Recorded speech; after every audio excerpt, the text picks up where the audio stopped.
It was one of the best days of my life. I had my family there and uh, waited all those years to maybe get drafted to the NHL. And at the time, I didn't know I was drafted when they drafted me because it was in Montreal and the fans were booing. So I didn't hear my name. And then I looked up and I seen it on the screen, my name, and a little bit of a surprise, but I was pretty happy to be drafted by Quebec. The first game against Montreal was insane. I've never experienced anything like that before. That was the whole dressing room before the game. I said, geez, it's different in here. What's going on? And then the warm up, I went, oh boy, this is different. This is going to be a different game today. It starts dirty right away. Oh yeah, hockey's not like that anymore. That was my first NHL game, so I knew it was just after Christmas. I got called up before Christmas, and I was supposed to play on the road somewhere before, but I had a little injury, and we decided to wait till after Christmas. And I got the first start after Christmas against the Buffalo Sabres. Pierre Turgeon scored the goal against me. We won 6-1, and it was a 5-on-3. He scored, so it was 5-on-3. He scored. So, but I played with Pierre years later, and he's a good friend. And so he's the first one to score on me. You wait your whole life for that. So the crowd was full, the stadium was loud, and it was. You'll always remember your first NHL game. I usually didn't play well against Vancouver, so I'm surprised that's who I got my first shutout against. But it's one of those things too.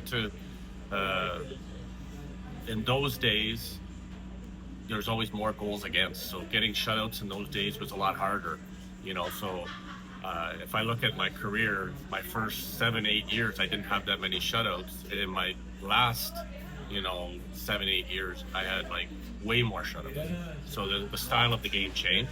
But in the older days you had to work harder for your shutout. But it was late in the year, and it was actually warm outside in Boston. It was in Boston, and there was a lot of talk that I was a small goalie and I cannot play a lot of games because I'm not strong enough, and that was really late in the year. So to be able to do that in game 54, 55 of my season, to still have the energy to show that I could put that to I was able to do that. It's probably the biggest memory for myself, but maybe for a lot of fans too. They said, oh, he's that guy that made 70 saves, So every year when the anniversary comes around, it shows up on social media. Oh, Ron Tugnutt made 70 saves back. And then now it's like 25 years, 26 years, and you're like, oh my goodness. So it's been a long time. There's some days that the puck looks slow, and those are special days. There's some days you can't catch up to the puck, and it's just the way it is. Not everybody could be like Marty Brodeur and Patrick, where they have great days every day. But some days are better than others. It was tough because I don't think my timing was good. My timing was good because I made the NHL young because they were going to a young team. So I think, all of a sudden Malarchuk is leaving and Gosselin is questionable on how long he's going to be there. So for me, it gave me an opportunity to go to the NHL early. But in the process, we were unloading all these star future NHL Hall of Fame players, and we were bringing in just young guys, and that wasn't going to work for a few years. So I had so many goalie partners over my time in Quebec, because I was still there for the most part, but they just kept bringing new guys in. And, we went through some tough years, but I always look at it that, they drafted Lindros. He didn't come. They made a huge trade, and then they moved to Colorado, and they became Stanley Cup champs. So most of those guys, Sakic, Foote, Sishin, these guys were great players.